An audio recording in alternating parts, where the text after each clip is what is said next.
Your Holiness, Geshe Sopa, honored guests, distinguished visitors, ladies and gentlemen, my name is Zorba Pastor, and on behalf of Geshe Sopa, Deer Park, the North American Tibetan Association, and the Wisconsin Tibetan Association, it is my tremendous pleasure and great honor to welcome you to a lecture by His Holiness the Dalai Lama. His Holiness has been coming to Madison since 1979. In 1989, after His Holiness was awarded the Nobel Prize, he came to Madison to speak at the old field house, and if I'm correct, this is his 7th visit to Madison. It's clear that His Holiness loves Madison and loves Wisconsin.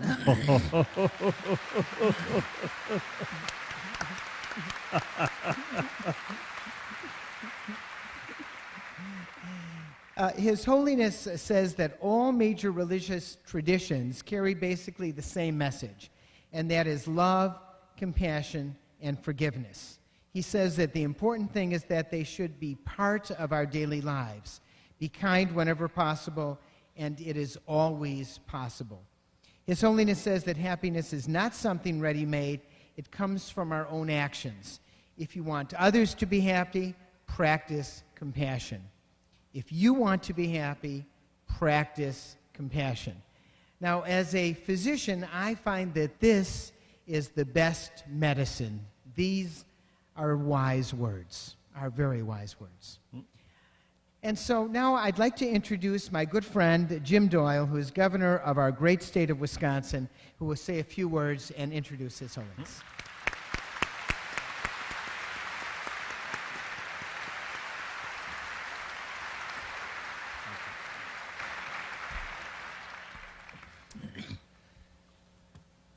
I get to do a lot of wonderful things as governor of this beautiful state of Wisconsin, but today is certainly one of the most special. It is truly an honor to be here today to introduce one of the world's most compassionate figures. Since his birth in a small village in North Tibet, His Holiness has truly been a special gift to humankind, including to all of us here in Wisconsin. Throughout his life, His Holiness has faced religious and political conflicts with patience, nonviolence, and a kind heart. Throughout his life, the Dalai Lama has focused on 3 objectives: to promote human values, religious harmony, and the peaceful resolution of Tibetan issues. In a time when our complex global world has created many divisions, His Holiness the Dalai Lama, the winner of the Nobel Peace Prize, has served as an enduring voice in this world, a voice of unity, compassion, and strength. The Dalai Lama has worked to bridge the boundaries that separate us. His Holiness' life teachings hold lessons for all of us, not only Buddhists, but Christians, Jews, Muslims, and people of all religious backgrounds. His Holiness the Dalai Lama has a vision of progressive harmony for our interdependent world, one where people look after each other and take moral responsibility for the well-being of all living things. His Holiness's lessons can shape not only our personal and political relationships, but he is an inspiration for our environmental stewardship as well. So as governor of Wisconsin, I am pleased to host the Dalai Lama this week as we celebrate his many contributions to humanity, and we pray for his long life. On behalf of all the citizens of the state of Wisconsin, it is an honor for us to serve as the first Western hosts of the Ten Shug or Long Life Prayers ceremony that will be celebrated later this week. I want to thank the Wisconsin Tibetan and Buddhist community for making His Holiness the Dalai Lama's visit possible here. And we want to give a warm welcome to all of you who have gathered from all parts of the United States and all parts of the world here in Wisconsin this week. Wisconsin, when is at its very best, is a state that learns and listens to the lessons of the Dalai Lama. Wisconsin is a place where we welcome diverse ideas and persons, and it is a state that values great learning. In fact, it was the University of Wisconsin that brought Geshe Sopa, Professor Emeritus, here to Madison. And Professor Sopa has taught Buddhist scholars for over 40 years and has now built a tremendous Deer Park community. So today, as we welcome the Dalai Lama to Wisconsin for the 7th time, let all of us take a moment to reflect on his message of peace and global unity. His Holiness often says, in fact, he has said it to me several times, that he is just a simple Buddhist monk, no more and no less. And we all know that is true, but we all know as well that this just simple Buddhist monk has touched each of our lives and the lives of billions of people across the world. So let us all carry forward his message of warmth, sincerity, and leadership to shape the future of this world. We are so deeply honored to have His Holiness here in Wisconsin. And with that, I am pleased to present to you His Holiness, the Dalai Lama.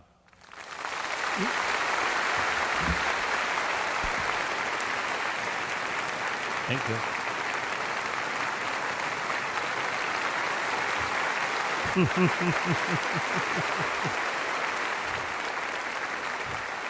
Sit down.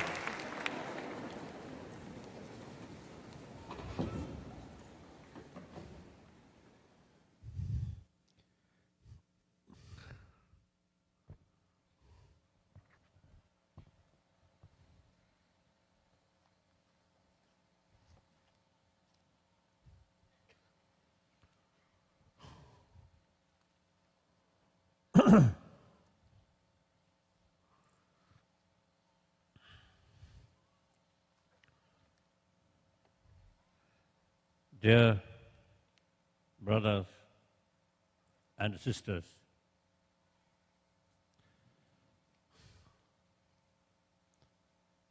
indeed, I am very, very happy and great honor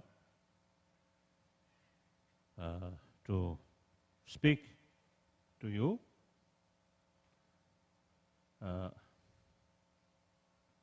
And nothing special, but just our common experience.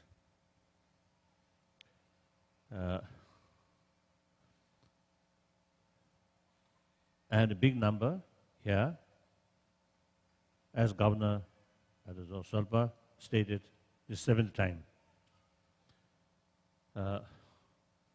Mainly because Kishi Sabala, Professor Sabala, since mid-50, I know him, great scholar, meantime, great practitioner. So I respect him. So because of his invitation, now quite often he used to come this place. And then also, the people here, I think every occasion, really showing genuine human feeling, or genuine friendship. So that also naturally one reason I come happily whenever I receive one invitation. So I'm very, very happy. Meantime, as I usually stress, when you see large number of people came to listen my talk, and I always made clear, firstly, those people who come here to listen Dalai Lama's talk out of curiosity,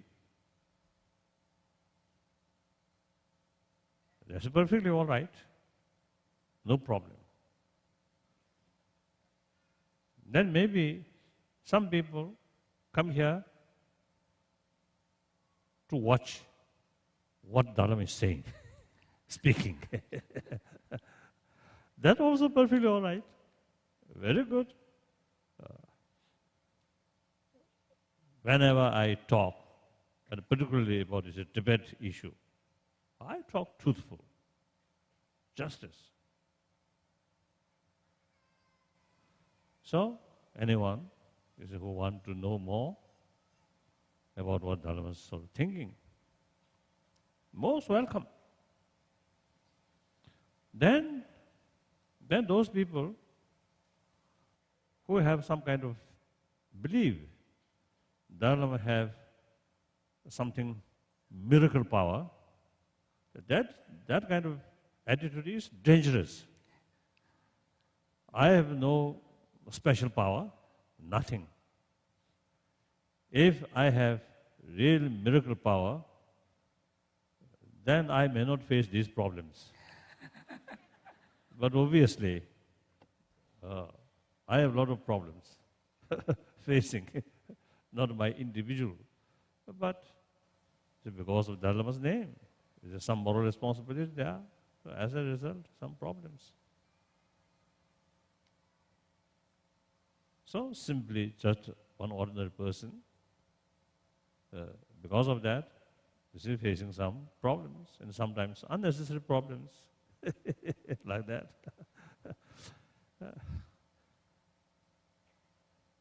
Then another thing, some people come to see me with belief that Dalai Lama have healing power.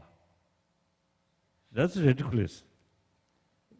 Of course, firstly, I do not believe such healing power, just to touch physical in something cure or impossible. So,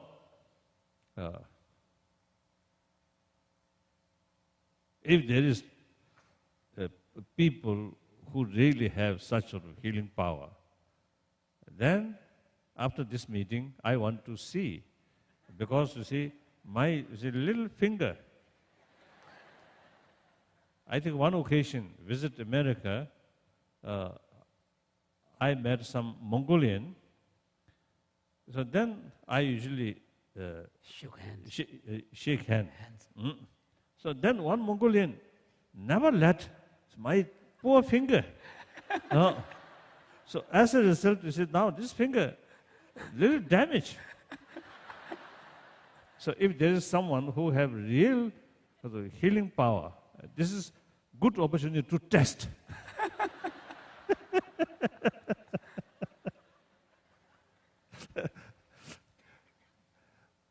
So,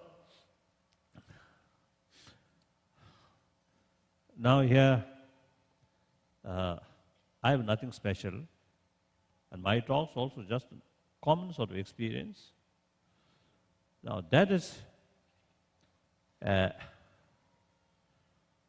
obviously, everybody, whether Easterner or Westerner, or rich or poor, educated, uneducated, believer, non-believer, everybody want happy life.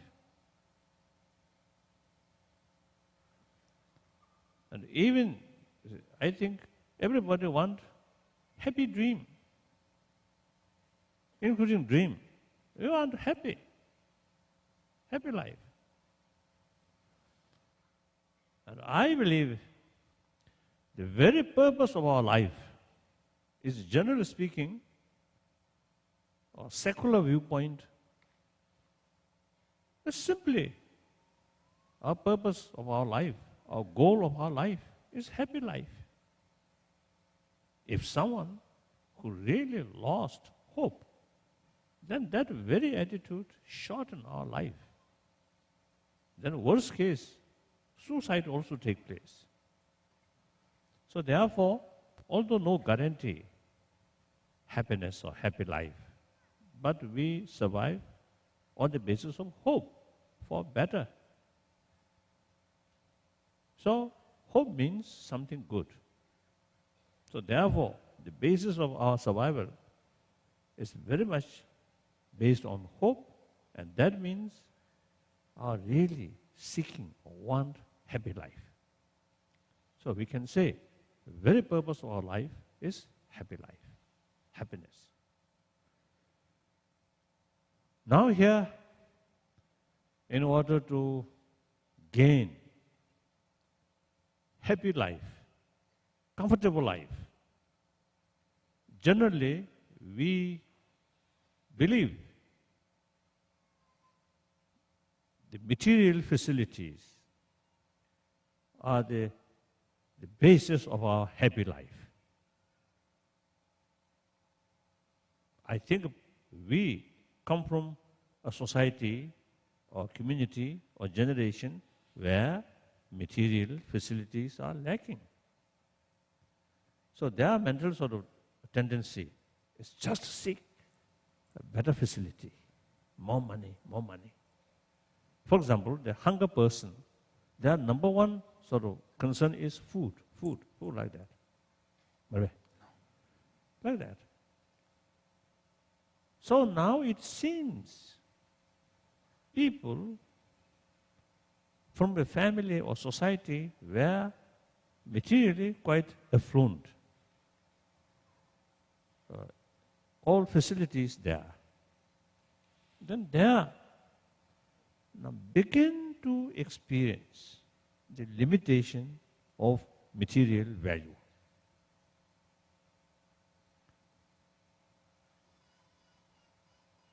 Naturally, external facilities or material values can provide only comfortable on physical level. But since we have this sophisticated mind, not like animal, our sophisticated mind has great potential of vision. And different visions sometimes bring hopes. Some hopes, unrealistic hope.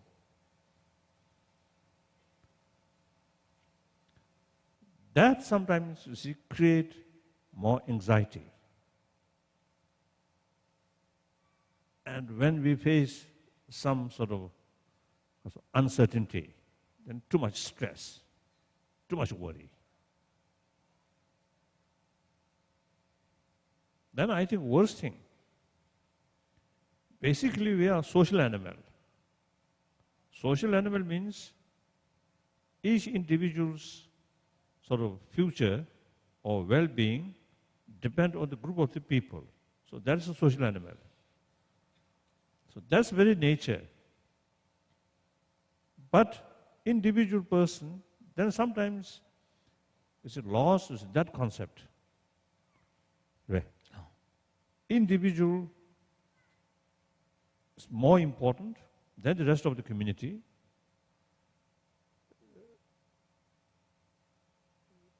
So, instead of respect, instead of sort of, the attitude, this is based on my future.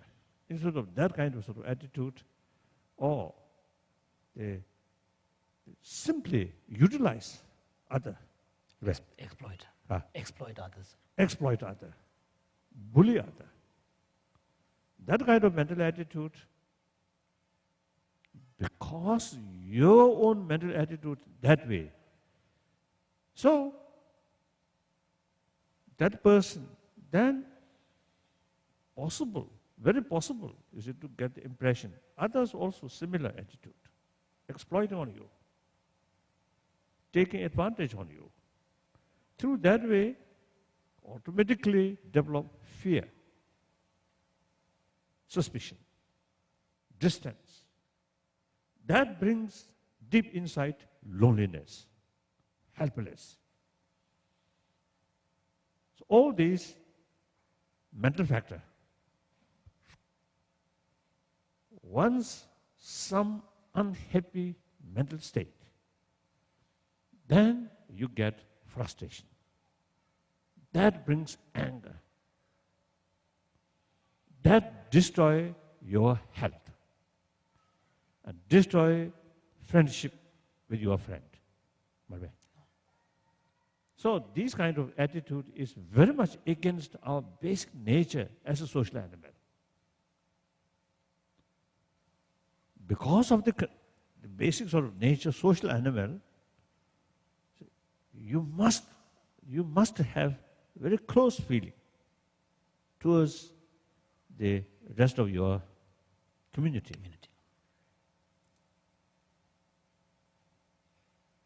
So that emotion or that mental attitude usually we call affection, compassion, sense of concern.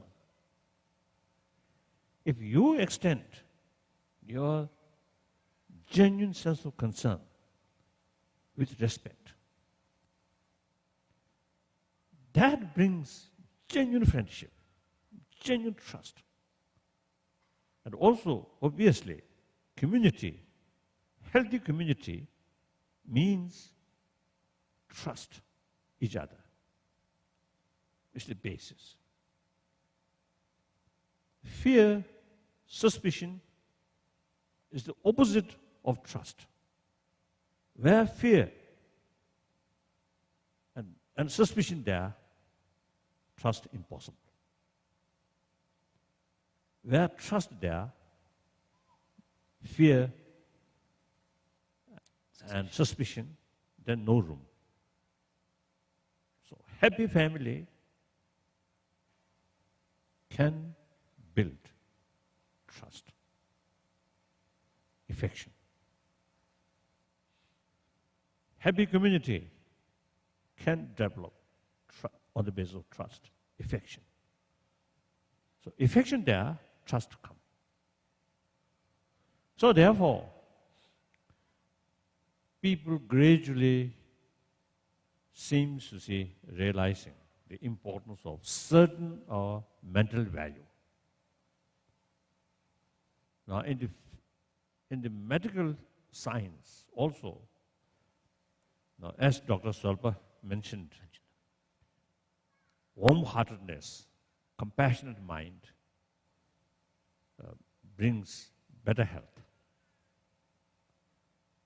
Constant fear, anger, hatred, very bad for our health. Some scientist once told me the anger, hatred, fear actually eating our immune system. Even you have all material facility, resting on comfortable bed, but full of fear, full of anger. And then the immune system then reducing. Just poor facility, but full of confidence, full of happiness, full of sort of, good mood. Then immune system retain, sustain. So our physical health also very much related with our mental attitude. So therefore, and also I often mentioned some scientists already sort of found a result out of their investigation.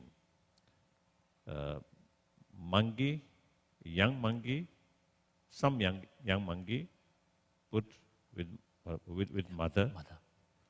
Some young separated from mother. Then those young monkey with mother always playful, happy. Quite rare quarrel.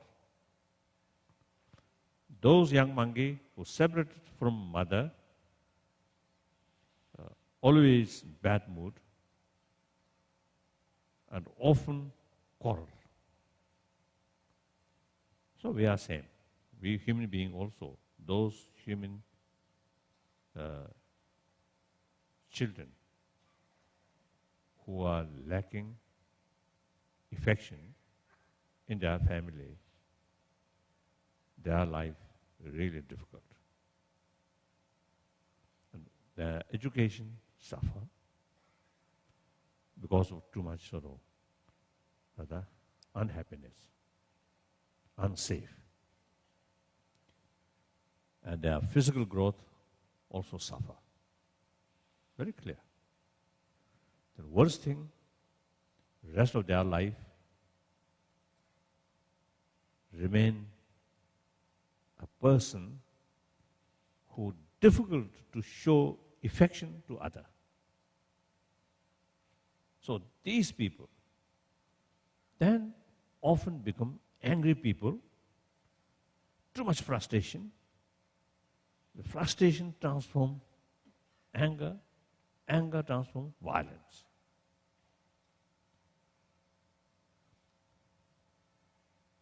So therefore, in order to develop happy society, how to develop happy society? Through law? Through money alone? No.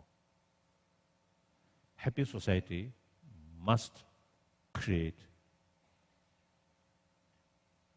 from within. From within. That also, community or society means combination of people. So I think firstly, we must create happy family.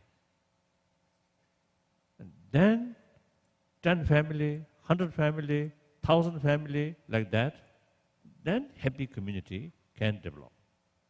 So therefore, even then few individual, really troublemaker, then can isolate. Cannot much influence the rest of the society, happy, trusted, genuine friendship. So like that, so in order to create happy family, compassionate family, firstly, compassion started from individual.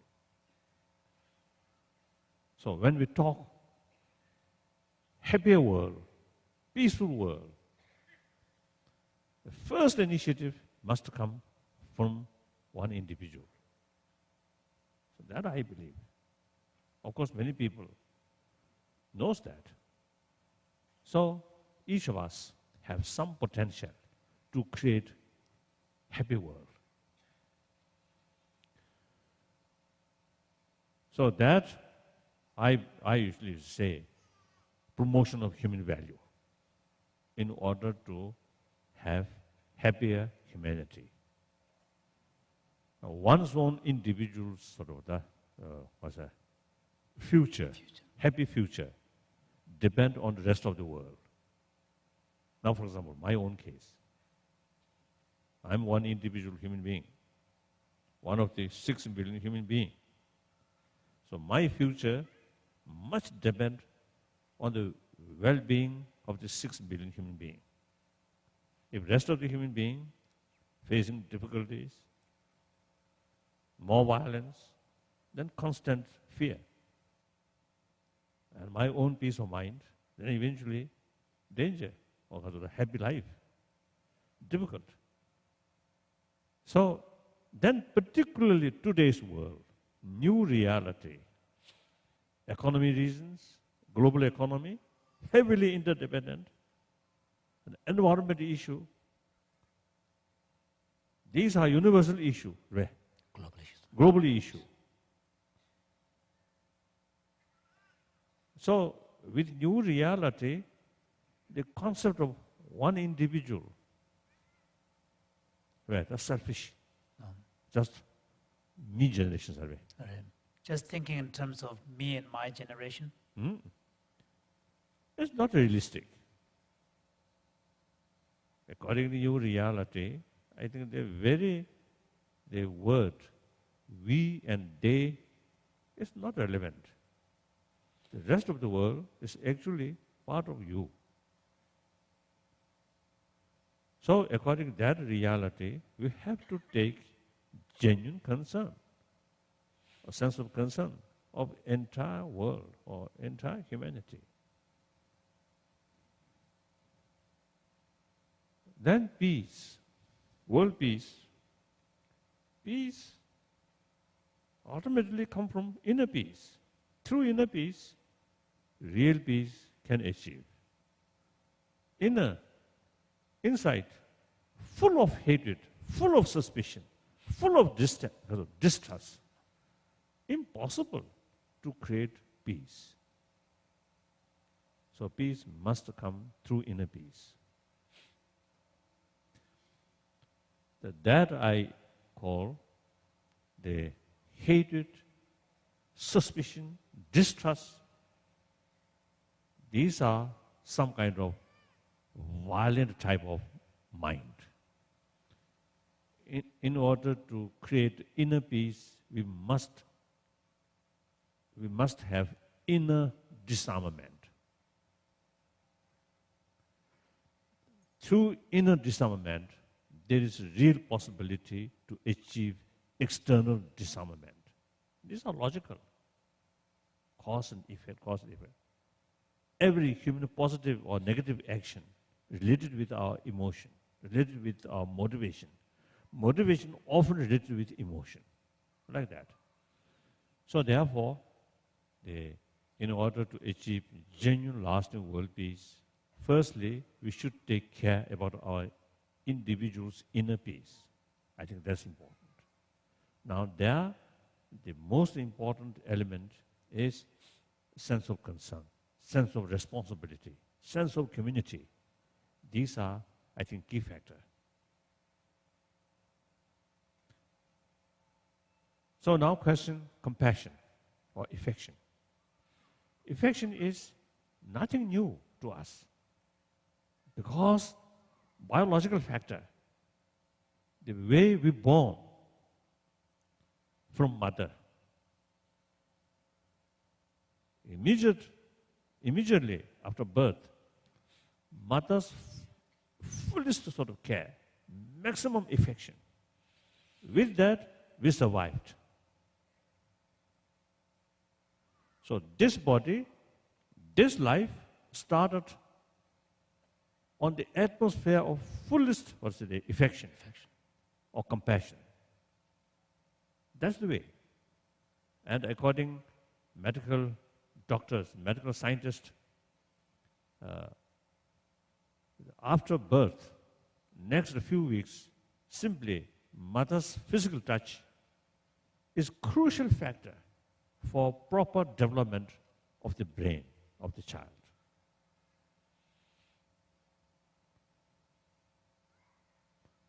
So that's the way. That is not come from religion, but by reality. So after birth, one time in Poland, I visit one children's home. Those children, the organizer told me, unwanted children. All those people, feeding them, dressing them, of course some education, shelter there, but I don't think those children's mind is really happy. I don't think. Because their mother abandoned. Very unfortunate. So therefore, the affection is, I think, physical product, biological product.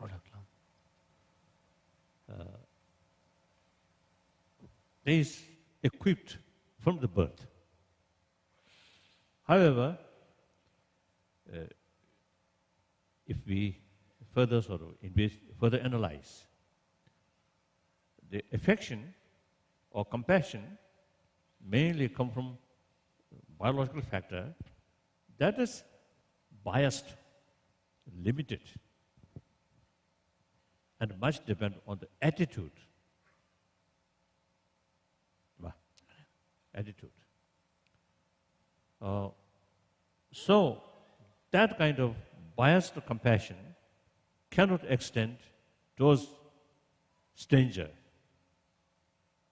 because their action neither harm or helpful, just neutral. So your attitude, affectionate attitude, difficult. Then particularly your enemy, because their attitude is harmful to you, therefore no basis of compassion, because that biased compassion based on attitude. But now, through reasoning, as I mentioned earlier, we are social animal, particularly today's reality, everything interdependent, and from the medical viewpoint also, the more compassionate, warm-heartedness is good for health. So all these, use these reasons, then develop conviction. Anger is bad. For my own health, very bad. For my friendship with friend, also bad. And the international relations, or in every field, anger, hatred is bad. So deliberately try to minimize these negative emotion and deliberately try to positive emotion, then that compassion or affection can be because of the further promote. Now here, nobody can sort of reason you should extend compassion towards your enemy because enemy is harming on you. It's illogical. So we have to find different way to approach, to thinking, to think.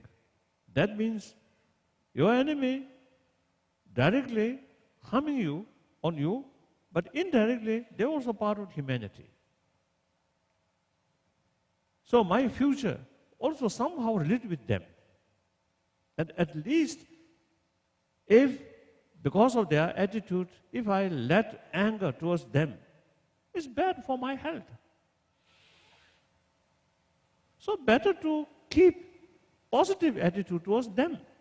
That also, long run, if you keep constantly affection, then today's enemy one day may become your good friend. If you keep continuously your negative attitude, that closes the door, the possibility of becoming friend. So using these sort of reasons, then disregard their attitude, but they're still part of humanity, they are human beings. So on that basis, you can extend your affection.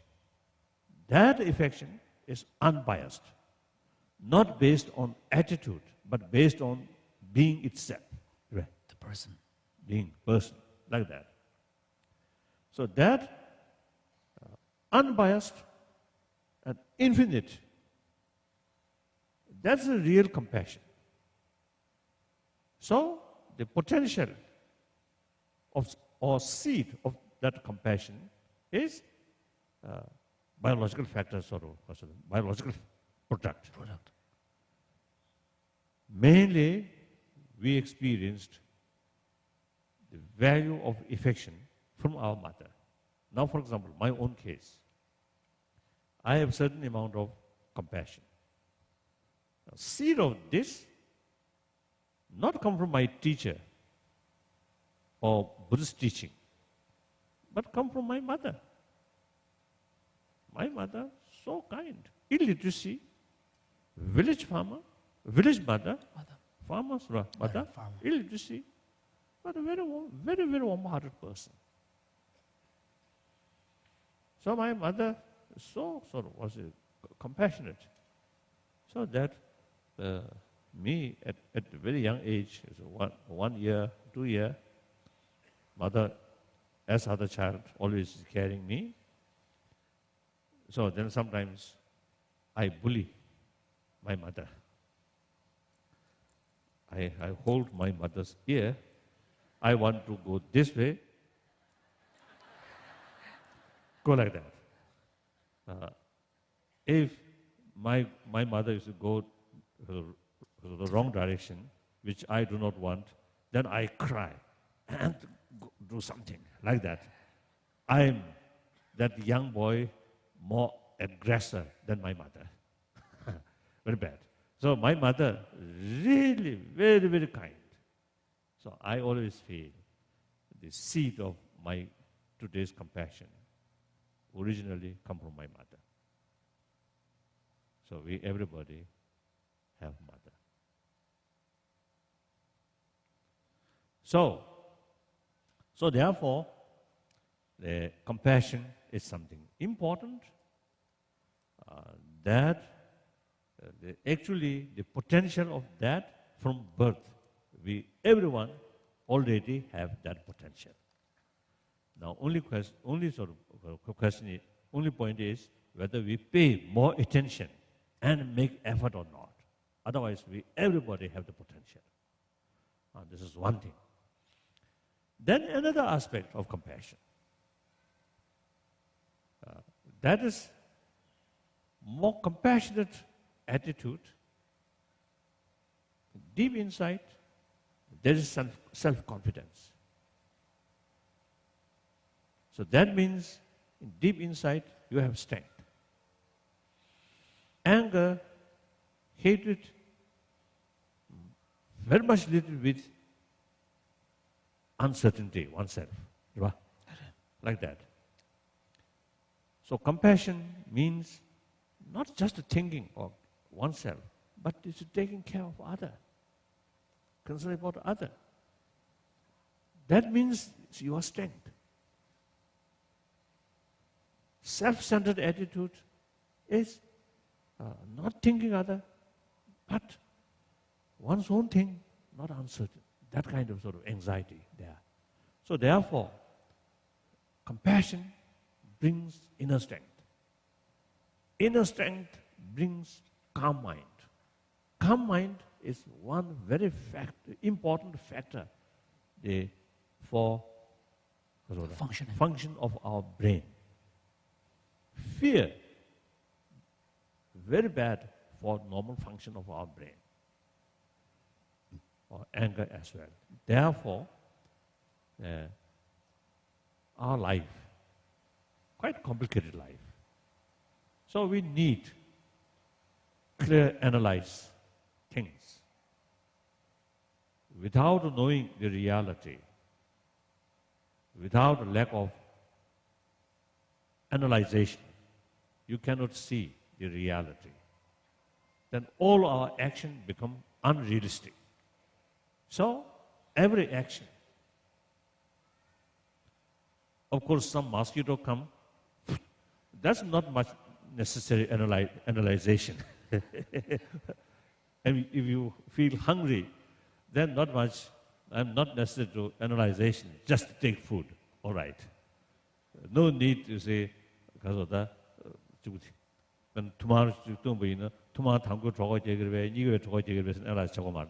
So when you're feeling hungry, you don't really need to resort to complicated analysis. For example, wondering whether my hunger will be satisfied with the first spoon or the second or the third and so on. So what particle about these is food and what is going on in the inside stomach? Don't need these things, just take food. Otherwise, you see, more complicated action, we need clear understanding, clear awareness about the reality, about our goal and the reality. So in order to know the reality, we need investigation through various directions or angles. Just one dimension, not sufficient. One my scientist friend once told me, when you develop anger, then the object which you feel angry, that object appears negative, then actually that negativeness, 90% of that negativeness is actually mental projection. Does not come from text, but from scientists. So very similar. There's a Buddhist text also is mentioned like that. So therefore, if your mind agitated, you cannot see the reality. Because agitation comes from one aspect. There are different aspects. Now, for example, we lost our own country. Last nearly 50 years. If I look only that side, and sad increase. But the same event, look from another angle. Because we lost our own country, the new opportunity, meeting with different people, and particularly me, meeting with scientists, great helpful. Meeting with people from different faith, very, very helpful to understand the value of other tradition. If still I'm in Lhasa, in Bodala, sometimes people call golden cage. Where? Golden cage. Yeah. If I still remain in Bodala, anyway, something like golden cage, where? Golden cage. Yeah. Then my mind, not like today's mind, I think. Of course, still, even today, I still learning day by day some new thing through personal contact, like that. So therefore, and many Tibetan, at least 150,000 Tibetan, new opportunity, learning new things, making more friends. And also, you see, they helpful to increase awareness about Tibet, about Tibetan culture. So this negative event brought a lot of positive. So look from different angle. There's not much need, too much sort of Sadness. sadness. There are positive things also there. So your enemy looks one particular action, you feel frustration, anger. But look from different angle. Not that bad. So like that. And something happened. Some sort of sad event. If you make comparison, another sort of worse event, then this event may be more acceptable. Go like that. So one event, look from different angle and different dimension. 1 dimension, 3 dimension, 4 dimension, 6 dimension. Then you get the clearer picture about the reality. So for carry such investigation, normal mind, calm mind is very important. Agitated mind cannot see that. Cannot carry that kind of function. Like that. So, from that viewpoint also, the compassionate mind is something important, something valuable.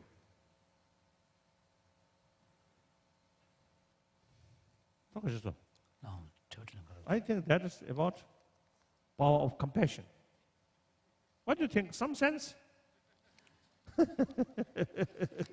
Then if you, so this I usually call secular values or secular ethics. Nothing to do with religion. And the way of approach also is nothing to do with religion. But simply use our common sense, common experience, and scientific findings. That's way. Of course, those believer, the theistic religious believer, I use concept of God and to promote these things. The non-theistic religious believer the law of causality, use that concept and promote compassion. Since all major religious traditions carry same message of love, compassion, forgiveness, like that, in spite of different philosophy, like that. So that's my number two commitment is the promotion of religious harmony. Number one, promotion of human value. As I mentioned earlier, through secular way of approach. So if you have some interest, then further investigate, further think, Reflect, contemplate. and then try to implement. Then you get some experience. If you feel something good, something useful, then carry further practice. If you feel not much sort of value, not much benefit, then forget it. No problem. So, thank you. That's my talk. Now questions.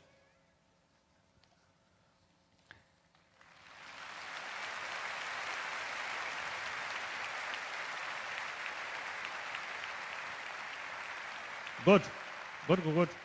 Now question. When our negative mind is so strong that we are unable to apply the antidotes, Nyabu, what do we do? I think when negative emotions such as anger or fear, I think fear, there are two kinds of fear. Some fear is reasonable and helpful. And some fear is unnecessary. So I think basically, the hatred keep very negative feeling. Otherwise, anger also can be positive and negative, as well as egoistic sort of attitude also is a positive and negative. In different emotion, generally negative, but more precise, there could be positive due to other factor, like that. But then, as I mentioned earlier, the negative fear and constant the anger or too much attachment, then during that moment, is it implementation of antidote is difficult. So there must be some kind of neutral state. Neutral state.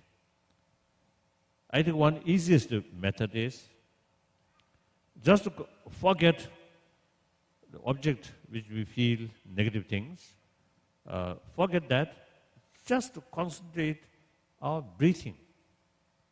Take out, in, out, in, out. Just to meditate on breathing. 20 times, 30, 40, 100 times. Then afterward, your mind a little bit calmer. Then maybe easier to think countermeasure. Antidote. To apply the antidotes. To apply the antidotes. Strong anger, and for the moment, don't think both sides. Then meditate on the breathing. Then after some time, your mind a little bit calmer. Then think about the positive side. Like that. That's one method. Then basically, like our immune system, the basic our attitude, that's important. Basic attitude, more compassionate. Then certain sort of agitations, irritation is to come and go. Not much the disturb. Effect. And then easier. So basic attitude is poor, then not easy to tackle these things.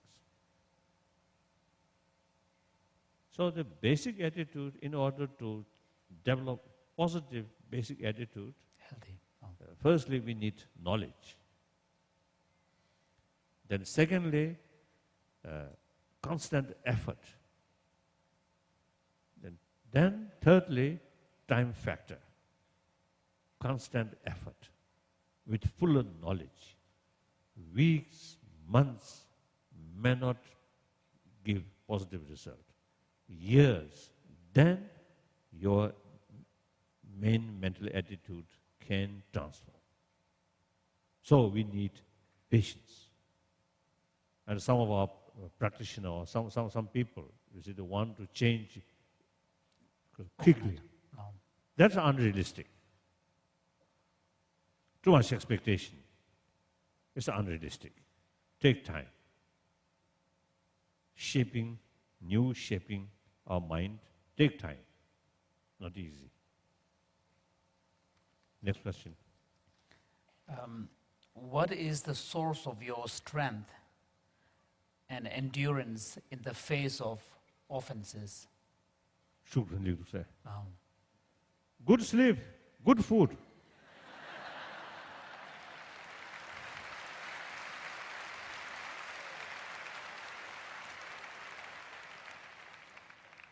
Then, of course, I call analytical meditation. Like that. And then some problems. As Shantadeva stated,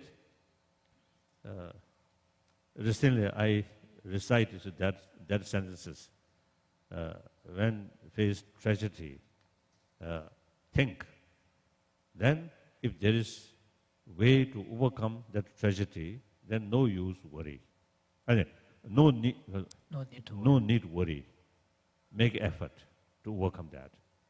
If there's no way to overcome the tragedy, then no use to worry. Accept. And as a Buddhist, then blame on karma. Like that. If you believe God, then to some extent, with respect, blame on God. So, what is the most useful method of virtuous attribute, virtuous quality, to encourage people of all types, individually or in groups, to forgive their previous mistakes and harbor no ill will towards others? Ill will. No. Shalia. Forgiveness survey. I think forgiveness may be related with accept the reality. Something happened. Some bad things happen. Accept that. Then if other done something, then forgiveness. No use to keep ill feeling. Forgiveness does not mean forget. No. Forget. Or forgiveness does not mean you accept the other's wrongdoing. I think the essence of forgiveness, I think, not let negative feelings such as anger towards wrongdoer.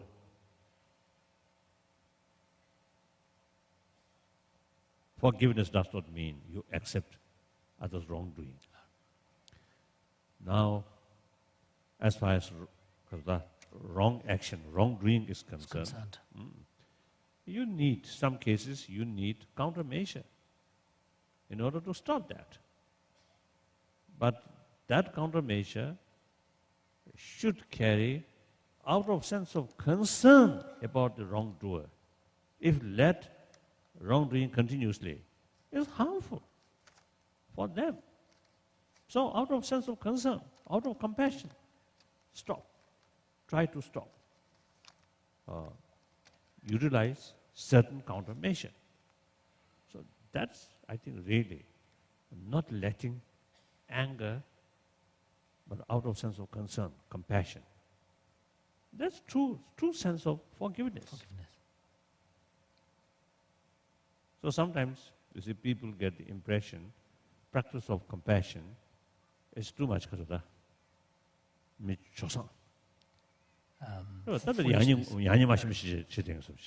Sometimes people get the wrong impression that practice of compassion involves some kind of foolishness, unable to distinguish between right and wrong, or indifferent. and So being that- ordered. no, that's not the case. Then next question. It is amazing that the Tibetans have still enough identity to revolt against the Chinese authorities as they did earlier this year. 가서 배배 가지고. 그래서 간다 수수고 미리고 쇼치 못한다 대샤스. 네. 근데 네. 어 랑 오르베. 남미랑 거. Yes. Can you tell us what you know about the status of Tibetans in Tibet in terms of their national identity and the vitality or the survival of Buddhism, the strength of Buddhism among them? 변화로 그리고 알았어. 변화로 다데나가블이야 변미리고 오다 아니 안 나주 대 쇼치 좀 I think every sort of human community, I think their identity very much related with the culture, cultural heritage. So one Chinese professor come from mainland China. I think very unbiased, very honest. So once described, Tibetan culture is stronger than Chinese culture. He observed like that. Perhaps, I think, for example, in China, very recently, now open with the outside world, now already a lot of young Chinese now rashly copying Western lifestyle like that, including transgender. Including dyeing the color of their hair. You can see among Japanese also. I think among Indian, I think very few. Of course, those 가서다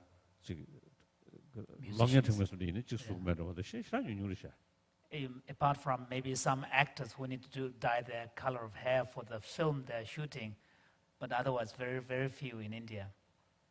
I think generally, of course, these things, I'm not expert. I think we need more research. I think India, under British imperialist sort of imperialist colony, so the English education, very well, but they retain their own culture.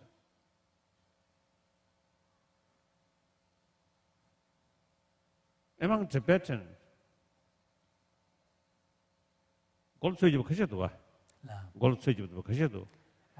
Among Tibetans, I've also seen few who have dyed their hair different colors. But generally, I think Tibetan also, you see, we have long tradition of sort of useful culture. I think, so that makes some kind of, how to say, inner strength. And Buddhism also certainly is a help, like that. As I feel. Then also, some occasion, I actually express that there should be some research work. What differences the refugee from East Dagestan or Xinjiang and from Tibet, and also same Buddhist country like Cambodian refugee, Vietnamese refugee, I want someone should carry some investigation. What's the differences of sort of mental level? I noticed some refugee from Xinjiang in early 60s. One of my close friend, refugee from Xinjiang, their attitude towards Chinese and Tibetan attitude towards Chinese is a little different. There must be due to compassionate attitude. We all usually use prayer, we use the word all mother sentient being. So that means including our Chinese brothers and sisters. So like that. In the Chinese, I think I want to share with the big audience the Chinese people. Now recently, due to Chinese government propaganda, the many Chinese they get the feeling we Tibetans are anti-Chinese. No, absolutely not. We Tibetans very much respect Chinese people as a people. The cultural people are people hardworking, people practical, wherever Chinese community live. Eventually create Chinatown, Chinese language, Chinese letters, scripts. And certainly Chinese good food, delicious food. So, you see, they are hardworking and cultured people. So we respect Chinese. But then, because of government sort of propaganda, many Chinese too much emotion, or very much against the Tibetan. It's very bad, very sad. So I want to make clear, we always respect Chinese people, not Chinese government, the totalitarian regimes.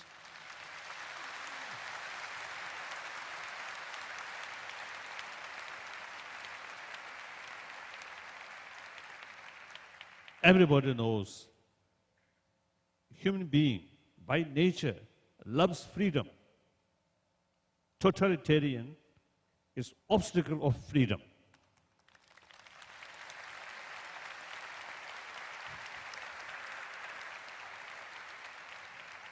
So please don't misunderstand our sort of resistance to the regimes because of the dictators sort of stubbornness should not consider as anti-Chinese activities. Please. Next. Other religions talk about beginning and end of the world.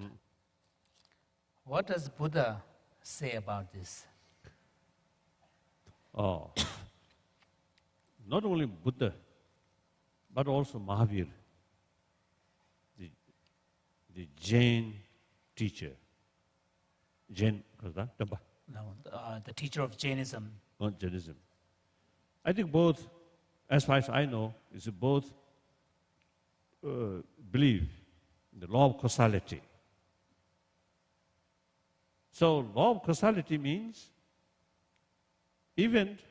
certain event due to its own causes. That cause also due to its own causes. So from that way, the cause of another event is actually event of its own cause. So like that, now for example, Big Bang is in a way beginning of this new universe. But the Big Bang must have its own causes and conditions. Now obviously, tremendous sort of energy. Intense ray. Intense. Dense energy. Dense sort of energy. That causing Big Bang. So what that energy come? From where it come? What is cause and condition? So go like that, beginningless. So that's the Buddhist explanation. Then another aspect, that is physical level. Another aspect, being or self. What is self? No independent self. Self designated on the combination of body and mind. This body is concerned, as I mentioned earlier, the sort of ultimate sort of particles of this body come from parent, and then further goes the beginning of the world. Before that, empty space, there are particles, subtlest of the particle. That's the causes of the later development. So today's my body's ultimate continuation, right? Continuation of my body's particle related with those time. So beginningless. So similarly, my mind is something different phenomena. No shape, no color, no kasota. Physical. Form. No No form. form. So it is something like very subtle energy. So that also all the time changing. That means there must be causes. There are two kinds. Substantial cause and Cooperative. cooperative cause. So cooperative cause, there are physicals. Times also is a factor. But the substantial cause is own similar nature, continuation of similar nature. So from that way, Buddhists say no beginning of self, because no beginning of consciousness. If you accept the beginning of consciousness, then that original consciousness must come from different type of phenomena. That's illogical. So that's the basis of rebirth and previous lives and rebirth, like that. If you feel uncomfortable, then forget it. Don't think. Oh, and within Buddhism, within Buddhist tradition, there are two types. One say, after Buddha's sort of stage, or higher sort of stage, then this body, when one's body disappears, the being also ceases. But most of the Buddhist tradition reject that. There's no reason to cease our consciousness. So therefore, consciousness still remain to highest sort of spiritual stage. So from the Buddhist viewpoint, beginningless, endless. Like that. Next question. This is a rather long question, actually. Ah. What is my life's purpose? And more specifically, how should my life purpose best be served in terms of a future career and my ability to link my livelihood with my spiritual development? For example, right now, I work in corporate America business and make an excellent living, but feel unfulfilled Unfulfilled. and somewhat trapped. Kasa track, sorry.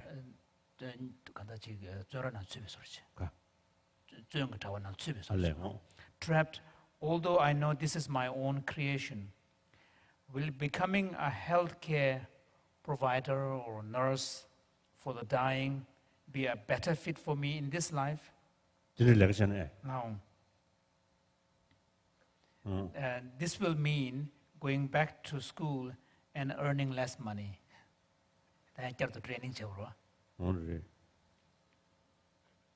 In short, what is my next step in realizing and forwarding my life's Next purpose? life.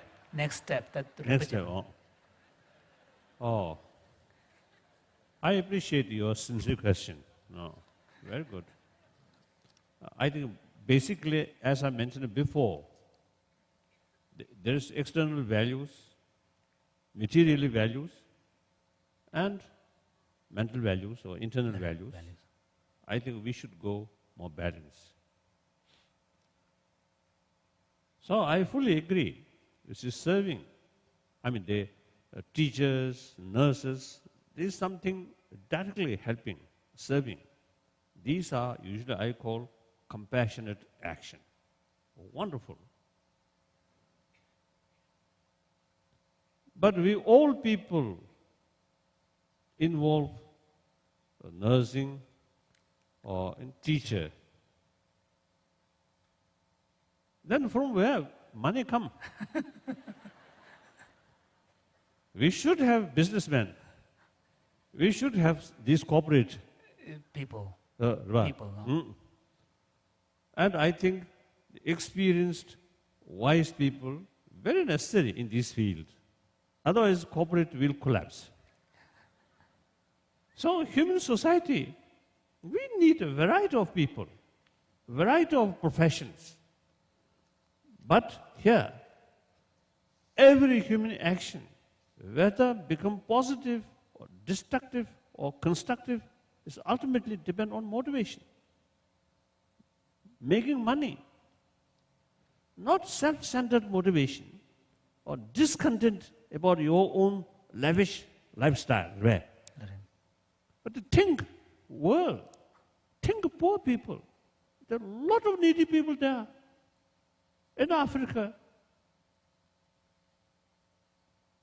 many people facing starvation. Same people, same human being. They also have the right to survive. Not only survive, but happily. So we need money. Then the question is, how to utilize the money? Just a personal sort of lavish lifestyle and using. It is, I think, morally wrong. But we need money and spend. This gap, rich and poor, is really very bad. This gap, rich and poor, global level as well as national level, here, United States, also now, the richer, billionaires increasing, poor people still poor, sometimes poorer. It's shame, it's bad. So, we need money to reduce this sort of gap and provide missions or equipments, Opportunities. expertise through education. Then the poorer section, instead of frustration, anger, work hard for education, for training, based on self-confidence. We are same human being. And there are helpers, there are richer people taking care of us. Now we must work hard, we must train like that. So I think we need money. So I think your work, I think, carry with sincere motivation and a global sort of view. I think very positive. That also compassionate work. Because of the constructive, merit, Constructive work. constructive work. And through that way, you get accumulation. Very good. Next. Final question.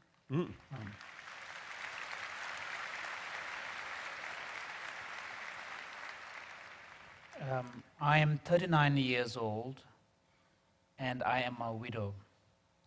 My husband, my husband died September 1st, 2008. Must be 2007. He had a long battle with drugs and alcohol.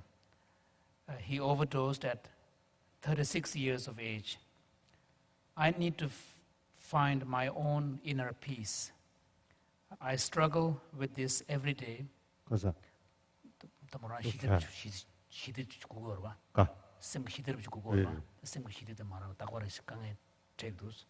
Can you suggest some ways I can help to center myself to help me find a path through this pain and anguish?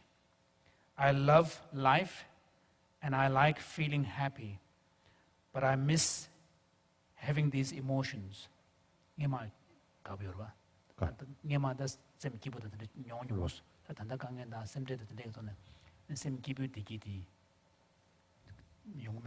My heart is heavy and my mind hurts. Hurts. Hurt. Now, can you please offer me any advice? Thank you. Very sad. Sad story. 장시다 좀 무슨. 장동지 시브르스나 장다 예다 타망.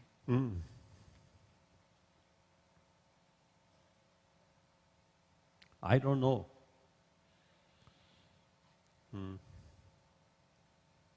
As I mentioned in my own practice, you also now already experienced tragedy. That already happened. Now I think one thing, instead of you worry, you remain like that. If your late husband really loves you, and certainly your parent, I think really loves you, must be loves you. So some way, your late husband and also your parent, some way to know your mental state today. If your mind's mental state, in spite of this tragedy, try to calm and carry your work normal way, I think your late parents and also your late husband, I think must feel happy. If you remain with this kind of a very sad state, then if some way knowing by your parent and your friend, then they also will feel very sad. So tragedy already happened. Now I think this tragedy should transform your self-confidence and bring more energy. Your life should be something useful for the society, for the community. And through that way, you gain more self-confidence and joyfulness. If you remain sad, then no possibility to gain self-confidence. So work hard. And that tragedy, sadness should transform new energy. And work hard. And your own sort of tragedy case, in 6 billion human beings, such things, plenty. Not just your own case. So that also, you see, I think helpful. Sometimes some tragedy happen. Then our sort of first reaction is, oh, how bad I had this kind of experience. Then think, oh, among 6 billion, there are many others also have sort of same experience. Some cases even worse. That also sometimes is helpful to reduce your unbearable feeling. Like that. Then if you believe God, then think of God. This tragedy appears tragedy, but deeper level, there must be some meaning. That also helpful. If you're not a believer, then use our common sense as I mentioned before. Like that.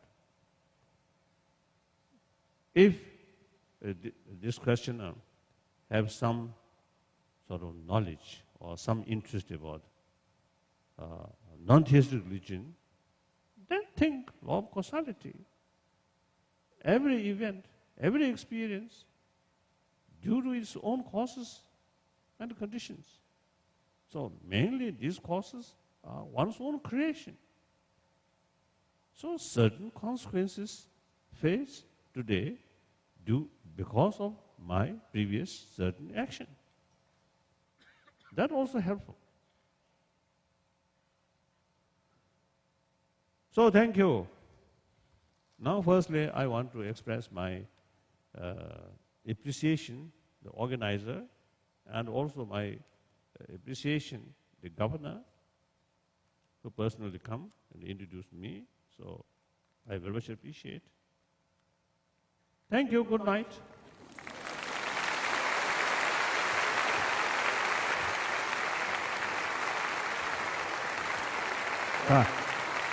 Oh, yeah.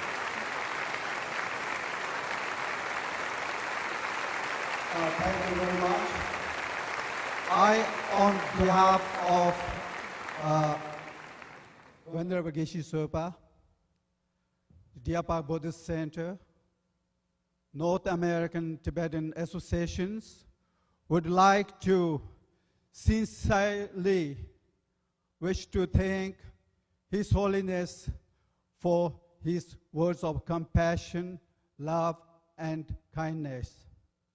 Now it's our effort, our turn to put his words into practice. And that promise, I hope we all individually and collectively will make it to him in a couple of days when we offer him the long life prayer. So thank you very much, everybody, and especially His Holiness the Dalai Lama. Thank you. Thank you.